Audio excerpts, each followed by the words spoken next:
안녕하세요. 포탈F의 조문기입니다.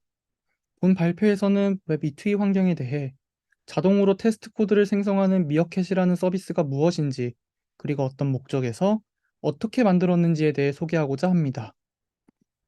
발표에 앞서 웹 E2E 테스트 동향을 다뤄보도록 하겠습니다. 웹 테스트는 다양한 테스트가 있는데요. 그중 대표적인 세 유형을 소개합니다. 먼저 단위 테스트입니다. 유닛 테스트라고 불리는 단위 테스트는 어플리케이션에서 실행 가능한 가장 작은 소프트웨어를 실행해 의도에 맞게 동작하는지 확인하는 테스트입니다. 즉, 소스 코드를 구성하는 클래스, 메서드, 함수 등이 대상이 됩니다. 대표적인 프레임워크 및 라이브러리는 제스트, 모카, 자스민이 있습니다. 그 다음 통합 테스트, 인테그레이션 테스트라고 불리는 통합 테스트는 여러 모듈 혹은 서로가 영향을 미치는 단위에 대해서 의도에 맞게 상호작용하는지 확인하는 테스트입니다. API 호출과 응답, 데이터베이스 접근과 같은 기능이 이 대상이 됩니다. API를 테스트하기 위한 대표적인 프레임워크에는 슈퍼 테스트, 넉이 있습니다. 마지막으로 E2E 테스트, 엔드-투-엔드 테스트라고 불리는 E2E 테스트는 사용자 스토리에 맞춰 수행하고 시나리오상 의도에 맞게 플로우가 흘러가는지 확인하는 테스트입니다. 많은 E2E 테스트 프레임워크가 존재하며 대표적으로는 퍼페티어, 플레이라이트, 사이프레스가 있습니다. 단위 테스트에서 E2E 테스트로 갈수록 검증 대상이 사용자 플로우에 근접하며 그 역으로 갈수록 코드 레벨에 가까워지는 경향을 보입니다. 다음 도표를 포함해 이어지는 통계 수치는 2022년 스테이트 오브 자바스크립트라는 단체에서 진행한 설문 결과입니다. 먼저 테스트 프레임워크를 사용하나요? 라는 질문에 대해서 약 70%의 인원들은 대표적인 유닛 테스트 프레임워크인 제스트를 사용한다고 답했습니다. 다른 유닛 테스트 프레임워크를 포함한다면 그 수치는 더 높을 것 같네요. 이와 대조적으로 E2E 테스트 프레임워크인 플레이라이트의 경우 20% 아래의 사용률을 보입니다. 사이프레스의 경우 40%의 사용률을 보이지만 대체로 저조한 비율을 보였습니다. 그런데 얼마나 관심이 있느냐에 대한 측면은 조금 다른 양상을 보였습니다. 사용률이 저조했던 E2E 테스트 라이브러리인 퍼페티어, 플레이라이트, 사이프레스의 관심 비율이 모두 80%에 근접합니다. 왜 이런 통계 결과가 나왔을까요? 이를 정리하자면 E2E 테스트 프레임워크를 도입하고 싶은데 못하고 있다. 혹은 E2E 테스트 프레임워크를 도입할 기회만 있다면 바로 하겠다가 될 것 같네요. 그 이유는 다음에서 기인합니다. E2E 테스트 프레임워크를 도입하고 자동화 시스템을 구축했다면 화면을 보면서 테스트 결과를 확인할 수 있기에 디버깅 비용이 절감되고 사용자 플로우를 관리하게 되면서 이를 회기 테스트의 일부로 편입할 수 있습니다. 또한 자연스럽게 서비스 백 문서를 확보할 수 있는 장점이 있습니다. 그러나 단점도 명확합니다. 많은 E2E 프레임워크들이 존재하고 실행에 필요한 각 환경 구축과 사용 방식이 상이하기에 러닝 커브가 발생하며 특정 상황에서는 테스트 코드를 유지 보수하는 비용이 소스 코드를 작성하는 비용만큼 증가할 수 있습니다. 이에 대해서 미어캣이라는 서비스를 사용한다면 간단한 입력으로 웹 E2E 테스트 코드를 생성하고 이를 수행해 에러 발생 여부와 그 실행 영상을 확인할 수 있습니다. 약 3분짜리의 데모 영상을 공개합니다. 먼저 미어캣 러거입니다. 하단의 녹화 버튼을 클릭한 순간부터 사용자의 인터랙션이 녹화됩니다. 우측의 타겟 선택 버튼을 클릭하면 개발자 도구의 인스펙터와 동일하게 화면의 요소를 선택할 수 있고 이때 해당 요소에 대한 검증 여부를 선택할 수 있습니다. 항목이 화면에 존재하는지, 어떤 문자열을 가지고 있는지, 어떤 속성을 가지고 있는지, 어떤 클래스명을 가지고 있는지, 몇 개가 존재하는지 등 개발자가 엘리멘트 어설션을 위해 테스트 코드를 작성하는 것을 간단한 입력으로 대체할 수 있습니다. 인터랙션의 경우 클릭뿐 아니라 select, wheel, swipe, clicking, rotate 등 실제 사용자가 어플리케이션에서 상호작용할 수 있는 모든 케이스를 수집합니다. 또한 이러한 수집은 실제 어플리케이션 동작 및 성능에 영향 없이 진행합니다. 마지막으로 녹화 저장 버튼을 통해서 녹화 정보를 기입하고 저장을 진행하면 서버에서 자동으로 코드를 생성하고 테스트를 수행하게 됩니다.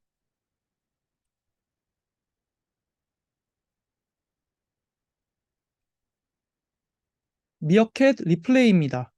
현재 보여드리는 화면은 쿠버네티스 기반의 서버에서 실행되고 있습니다. 테스트 녹화 환경과 유사한 환경에서 테스트를 실행할 수 있도록 크롬 데브툴스의 모바일 모드를 사용합니다. 이 환경 설정을 통해서 디바이스 구동, 스크린 가로 세로 모드, 터치 이벤트 발생, 유저 에이전트 할당, 네트워크 제어 등 각종 기능을 지원합니다. 세부 환경 설정을 완료하고 나서 수집한 사용자 인터랙션과 어설션을 활용해 기기가 똑같이 수행하고, 이때 인터랙션이 잘 수행되고 있는지, 어설션이 잘 성공했는지, 클라이언트 에러, 네트워크 에러 등 각종 오류가 발생했는지와 같은 정보를 수집합니다. 테스트 합불 여부와 더불어서 화면에서 얻을 수 있는 추가 정보가 있다면 이를 함께 수집합니다. 그리고 테스트가 완료되면 이를 영상으로 저장합니다.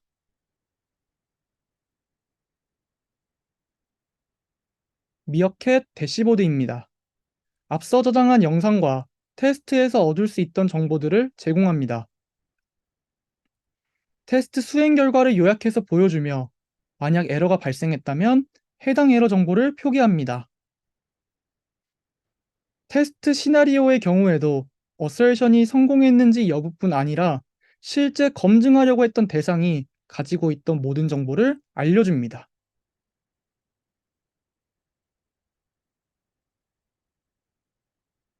테스트 코드 작성이 중요한 것을 알지만 작성에 피로감을 느낀 경험이 있으시다면 데모 영상에 관심이 조금이나마 생기셨을 것 같습니다. 미어캣 최신 버전 3까지의 노하우를 포함한 개발 여행기를 공유합니다. 사실 미어캣 프로젝트는 테스트 코드 자동 생성기를 타겟으로 잡고 시작한 것은 아니었습니다. 약간은 거리가 있는 목적에서 시작했는데요. 네이버 검색의 경우 PC, 모바일 각종 디바이스를 지원하고 인터넷 익스플로러부터 최신 브라우저까지 다양한 환경을 지원하고 있습니다. 그리고 검색 지리에 따라 컬렉션이라는 다양한 검색 결과가 노출될 수 있습니다. 이때가 컬렉션, 즉 우측의 내비게이션, 블로그, 카페와 같은 항목의 노출과 순서는 지리어에 따라서 시간에 따라서 변경될 수 있습니다. 이로 인해서 개발 단계에서 예측하지 못하는 에러에 직면하는 경우가 많았습니다. 대표적인 예로 크로스 브라우징, 네임스페이스 오염으로 인한 컬렉션 충돌, 어뷰징 봇으로 인한 에러가 있었습니다. 그래서 이를 해결하는 것이 미어캣 V1의 목표였습니다. 한 문장으로 정리하자면 에러를 빈틈없이 빠르게 수집하고 에러 해결에 도움을 주자입니다. 기존 에러를 해결하거나 수집하는 방식은 코드를 작업할 때 에러 핸들링을 하는 것이었습니다. 트라이 캐치를 통한 에러 스코프 처리, 그리고 프레임워크에서 지원하는, 예를 들자면 리액트에서 지원하는 컴포넌티드 캐치, get drive state from error를 사용하는 에러 바운더리가 있었습니다. 그런데 이 두 처리는 다음과 같은 한계점이 발생했습니다. 트라이 캐치는 결국 모든 케이스를 처리할 수 없다는 것이었습니다. 내가 작성한 코드를 잘 컨트롤하더라도 임포트하고 있는 모듈이 잘 되어 있지 않다면 논리의 공백은 언제든 발생할 수 있습니다. 또한 모든 것을 완벽하게 핸들링하지 못한다면 오히려 에러 탐지의 가시성이 저하가 되는 결과로 돌아와 이슈 해결에 어려움을 겪을 수 있습니다. 에러 바운더리의 경우 네이버 검색에 경험한다면 각 컬렉션이 에러 바운더리를 가지도록 처리할 수 있지만 컬렉션 간 영향을 주는 기능은 풀리지 않는 숙제로 남았습니다. 예를 들어서 우측 하단의 카페 지역 선택 필터를 변경했을 때 블로그 컬렉션 리스트가 바뀌는 기능이 있고, 만약 블로그 리스트를 재검색하는 API가 문제가 있다면 에러 바운더리를 사용하더라도 원인 추적에 한계가 있을 수 있습니다. 이에 더해서 컬렉션 간 적용하고 있는 기술 스택과 개발 부서의 다양성으로 인해 모두 적용하는 것은 현실적으로 어려웠습니다. 그래서 미어캣은 윈도우 온 에러로 표현되는 글로벌 에러 핸들러를 설정하는 방식을 채택했습니다. 우측의 수도 코드는 브라우저 엔진이 에러가 발생했을 때 에러를 처리하는 방식에 관한 내용입니다. 내부 스코프에서 에러가 발생했을 때 스코프에 대한 핸들러가 있는지 확인해서 처리하고 없다면 계속 상위 스코프로 전파합니다. 그러다가 최상단으로 이동하게 된다면 글로벌 에러 핸들러가 실행됩니다. 글로벌 에러 핸들러가 실행될 때 에러 객체와 해당 상황의 각종 환경 정보를 수집할 수 있도록 하는 프로세스를 정립했습니다. 플로우 차트로 도식화하면 다음과 같습니다. 클라이언트 에러가 발생하면 글로벌 에러 핸들러가 탐지하게 됩니다. 이때 각종 정보를 서버에 보내고 정보들을 통해서 의심 가는 GitHub 레파지토리를 찾고 어뷰징이 아닌 것들을 개발자에게 알립니다. 이는 수초 안에 이루어지기 때문에 신속한 대응을 하는데 도움이 되었습니다. 그런데 데이터들을 보니 부족한 부분이 보였습니다. 다음과 같은 한계들이 존재했습니다. 자바스크립트를 경량화하는 것이 성능상의 이점을 가져오기에 번들러와 미니파이어를 사용하는 것은 보편적인 일입니다. 이때 소스맵 파일을 업로드하지 않는 경우 실제 코드가 어떻게 구성되어 있는지 알기 어렵습니다. 보안 권장사항은 프로덕션에 소스맵 파일을 업로드하지 않는 것이고 보안 권장사항을 지키는 것으로 인해 에러 발생 시 어떤 코드에 의해서 발생했는지 파악하기가 어려운 경우가 생겼습니다. 사용하고 있는 외부 SDK가 문제거나 의존하고 있는 외부 SDK가 문제가 있는 경우, 그리고 이에 더해서 외부 SDK가 CORS를 오픈하지 않았다면 브라우저는 보안상의 이유로 다른 출처의 스크립트 파일에서 발생하는 오류를 의도적으로 숨깁니다. 이러한 경우 오류가 발생했다는 것만 알지 어떤 에러로 인한 것인지를 알 수가 없는 상황이 발생했습니다. 어뷰징 스크립트를 삽입하거나 악의적인 사용자가 특정 스크립트를 실행하다가 오류가 발생하는 경우도 있었습니다. 이때 실제로 어뷰징으로 인해서 발생한 것인지 판단하는 것이 어려웠습니다. 마지막으로 광고 차단 플러그인으로 인해 실행되어야 하는 자바스크립트나 HTML이 블러킹되고 이로 인해 에러가 발생하는 경우가 있었습니다. 정말로 광고 차단 플러그인으로 인해 에러가 발생한 것인지 아니면 우리의 코드가 문제가 있는 것인지 구분하기 어려웠습니다. 그래서 미어캣 V2는 다음과 같은 목표를 설정했습니다. 한 문장으로 정리하자면 어뷰징, 광고 차단 플러그인 등이 없는 신뢰 가능한 환경에서 에러가 발생한 상황을 기계가 재현하자. 그리고 왜 에러가 발생했는지 원인을 찾자입니다. 이런 어려움을 해결하기 위한 접근법들이 존재했습니다. 한 논문은 매 인터랙션마다 웹샷이라고 정의한 스크린샷을 저장하고 이를 영상으로 이어붙이는 전략을 선택했습니다. 실제와 완전히 같은 상황을 보여준다는 점에서 획기적이었으나 스크린샷 저장을 위한 네트워크 비용이 발생했고 영상만 볼 수 있기에 에러 검증이 불가능했습니다. 다른 논문은 매 네트워크마다 서버 상태 정보를 저장하고 이를 활용해 HTML을 구성하는 전략을 택했습니다.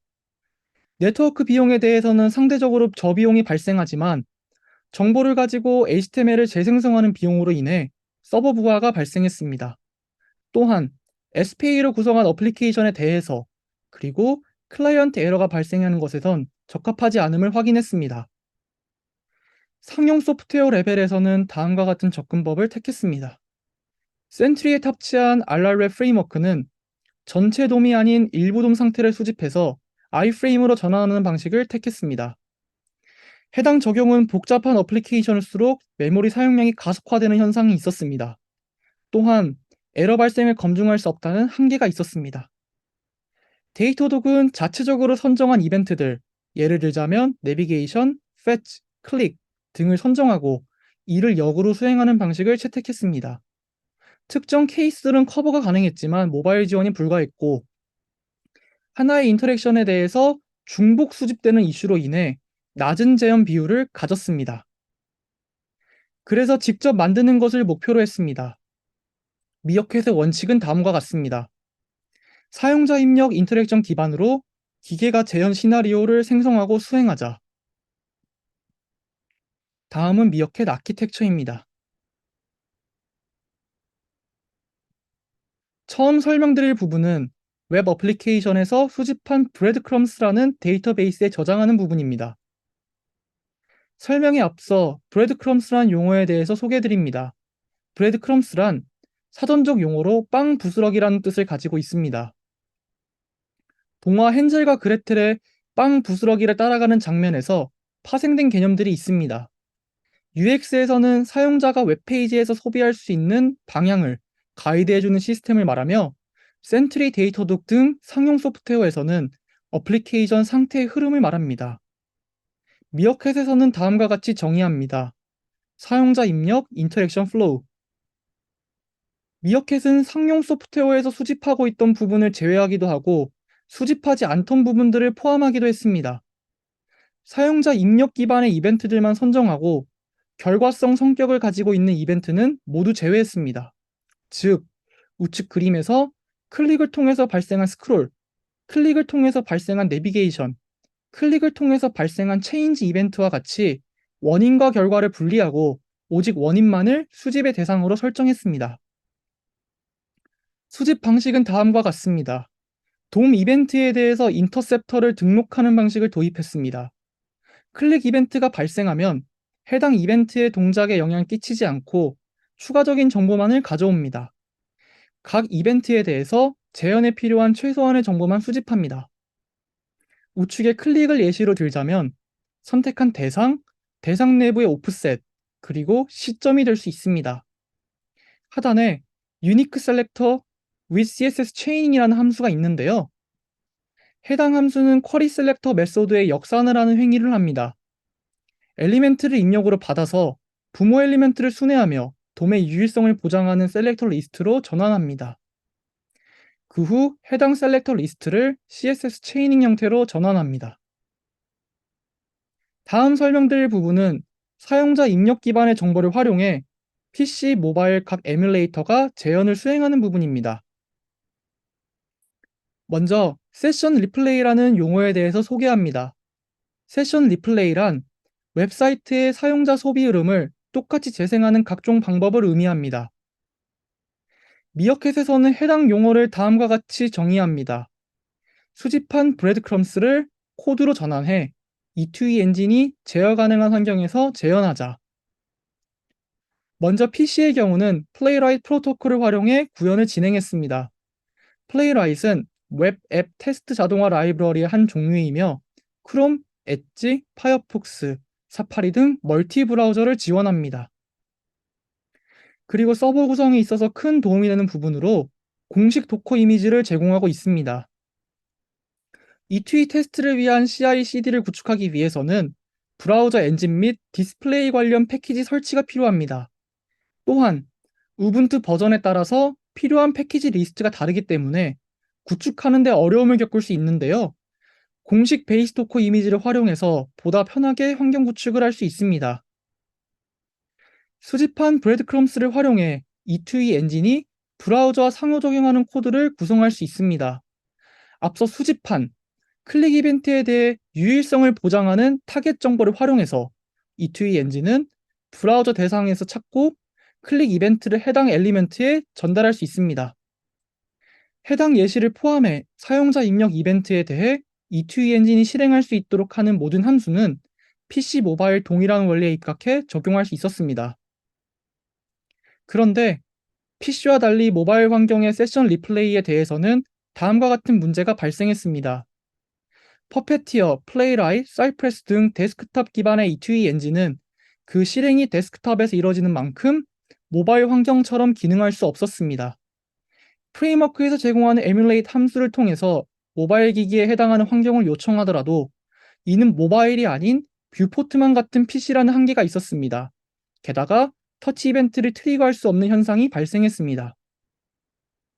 이런 이슈를 E2E 프레임워크에도 인지하고 있으나 근본적으로 프레임워크가 모바일 기기가 아닌 데스크톱에서 실행하기에 이를 해결하기는 어려워 보이며 최근에는 이런 간격을 좁히기 위해 안드로이드 기기에 연결하는 실험적 기능을 제공하고 있습니다. 그러나 아직 한계점들이 존재하고 프로덕션에 활용하는 데는 어려움이 있어 보입니다. 그래서 다음과 같은 방법을 검토하게 되었습니다. 에피움은 오픈소스 라이브러리로 실제 모바일 기기에 연결해 제어하는 일련의 기능들을 제공합니다. 웹, 앱, OS, 그리고 기계 종류에 관계없이 수많은 케이스를 지원합니다. 그러나 실제 기기에 연동한다는 것은 현존하는 모든 단말기를 확보해야 하는 것을 의미하기에 비용적 측면에서 어려운 부분이었습니다. 그래서 브라우저 스택과 같은 클라우드 디바이스 플랫폼을 고려했습니다. 브라우저 스택을 포함해서 클라우드 리얼 디바이스 플랫폼들은 다양한 브라우저, OS, 디바이스를 확보하고 있으며 애피움 프로토콜의 연동 가이드를 제공하고 있습니다. 해당 검토가 기술적으로 이론적으로 완벽했으나 현실적인 문제에 직면했습니다. 브라우저 스택을 포함한 클라우드 디바이스 플랫폼들은 동시에 여러 개의 기기를 구동할 수 없었으며 만약 이를 가능하게 하려면 많은 비싼 금액을 지불해야 했습니다. 또한 현재 구축해놓은 플레이라이트 프로토콜의 기반의 코드를 애피움 프로토콜 기반의 코드로 마이그레이션 하는 것은 근본적인 기술 구조의 차이로 인해 큰 리소스가 필요했습니다. 그래서 PC에서 구동하되 크롬 데브툴스 모바일 모드를 키면 되는 거 아니야? 라는 생각을 하게 되었습니다. 크롬 데브툴스 모바일 모드는 모바일 환경과 최대한 동일한 경험을 제공하고자 하는 철학에서 만들어진 피처입니다.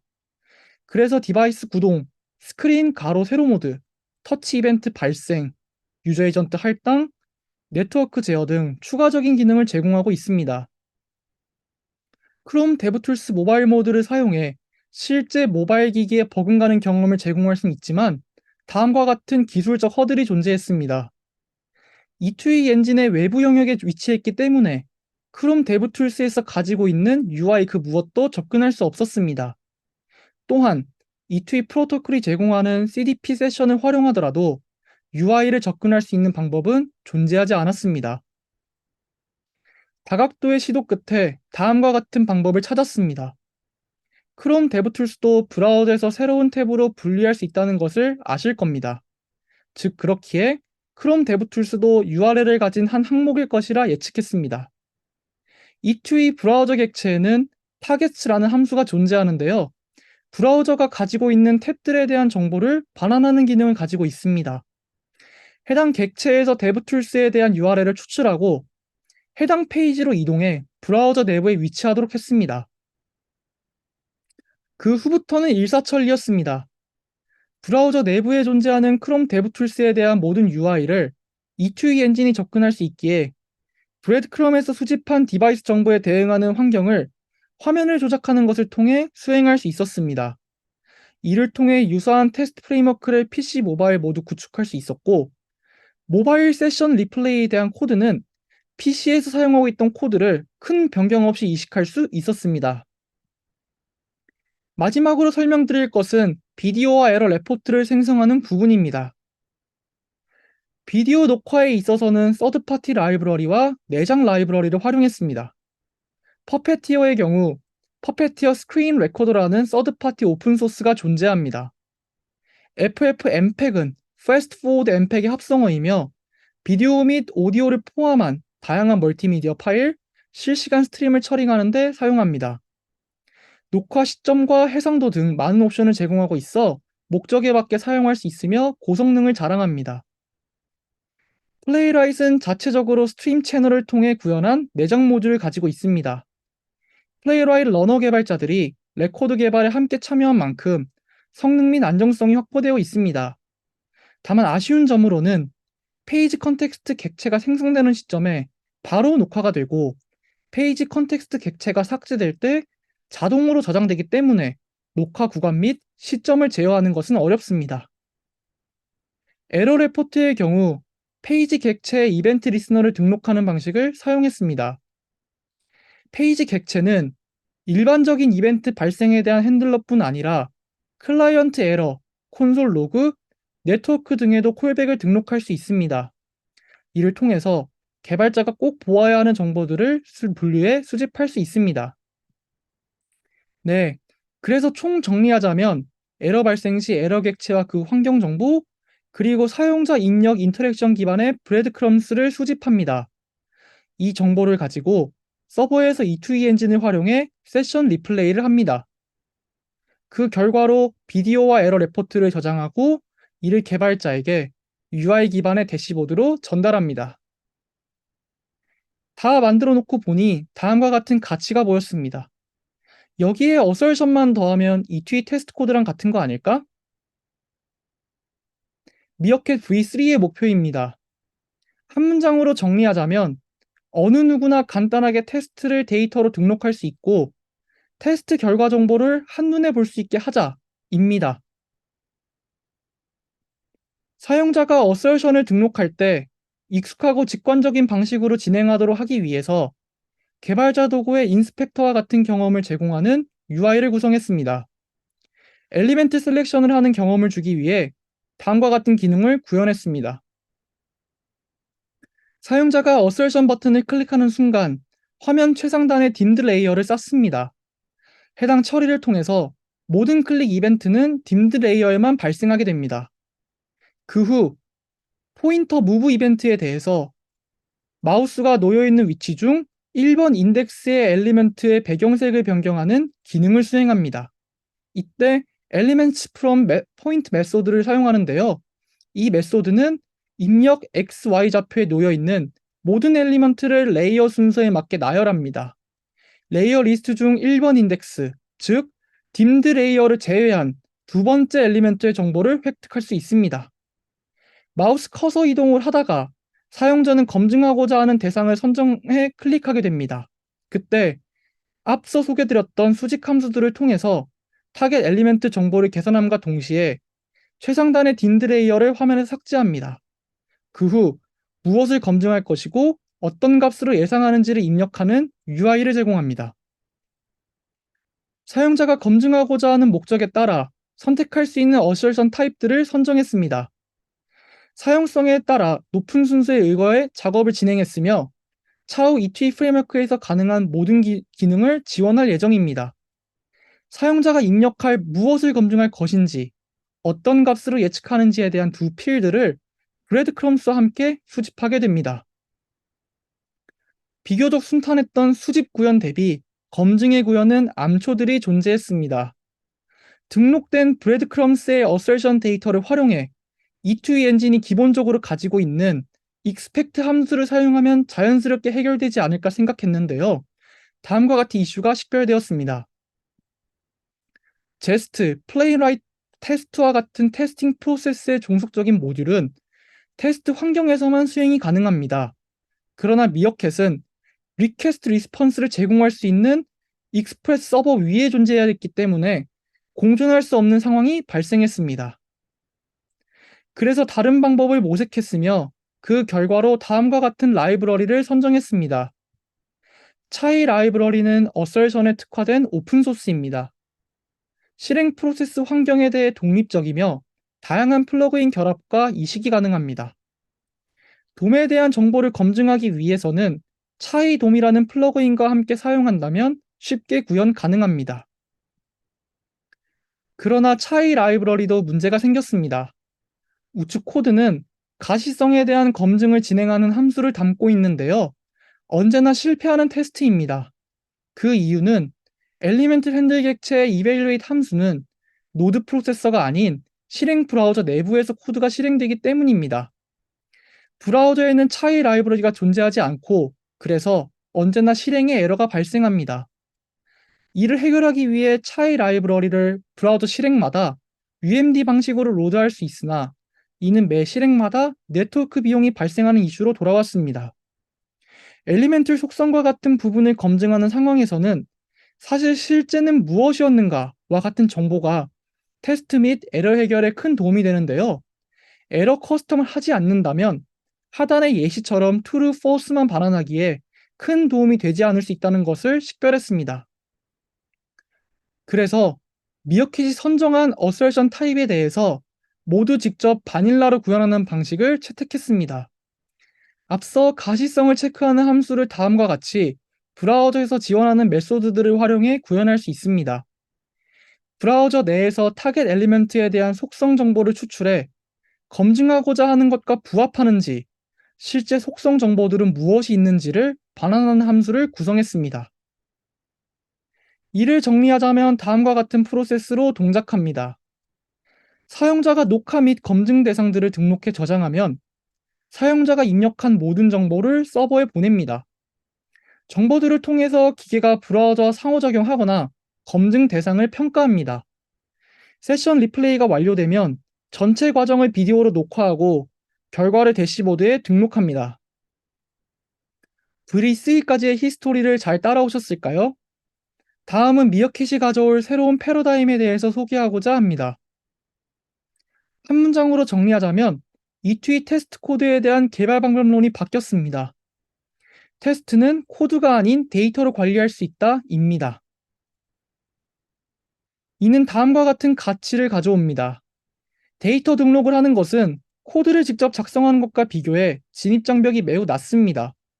그래서 기획자는 우측 화면에 대해 문서가 3개 노출되는지, 의도한 문서가 맞는지와 같은 정책을 점검할 수 있습니다.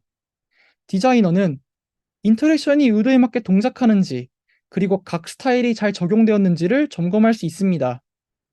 개발자는 테스트 코드를 작성하지 않아도 되고, 하나의 테스트 등록 이후 해당 테스트를 여러 브라우저에서 돌리는 것으로 크로스 브라우징을 점검할 수 있습니다.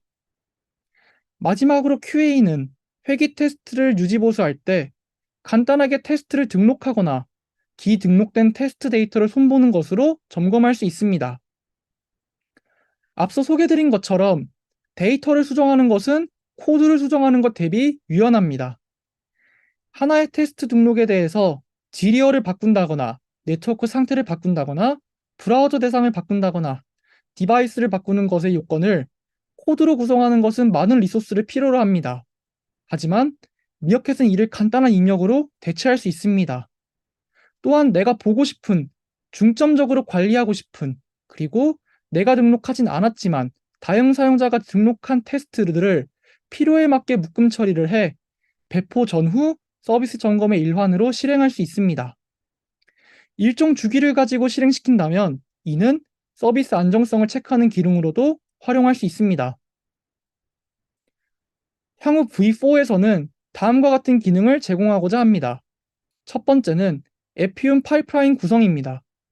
대부분의 실행은 기구현된 크롬 데브툴스 모바일 모드를 통해서 검증하지만 정밀 검증이 필요한 케이스에 대해서는 대중성을 가지고 있는 기기들을 선정해 확보한 다음 이 기기들을 연결할 수 있는 슬롯을 운영하거나 클라우드 디바이스 플랫폼인 브라우저 스택을 연동해 점검할 수 있도록 하려고 합니다. 두 번째는 테스트 제너레이터 확대입니다. 어설션 타입의 확대 및 API를 모킹하거나 브라우저의 메소드들을 모킹하는 기능의 확대도 검토하고 있습니다. 세 번째는 미어캣 SDK를 탑재한 미어캣 스튜디오 앱의 도입입니다. 일렉트론과 같은 프레임워크를 활용해 데스크탑 어플리케이션으로 접근성을 확대하고자 합니다. 마지막으로 E2E 코드 포토입니다. 하나의 코드로 플레이라이트, 퍼페티어, 사이프레스, 셀레니움 등 각 E2E 프레임워크에 이식할 수 있는 구조로 변경하려고 합니다. 미어캣의 여정은 이제 시작이라고 생각합니다. 궁금하신 점은 댓글로 달아주시면 최대한 답변 드릴 수 있도록 하겠습니다. 또한 이 영상이 도움이 되셨다면 하단의 하트 꼭 부탁드립니다. 감사합니다.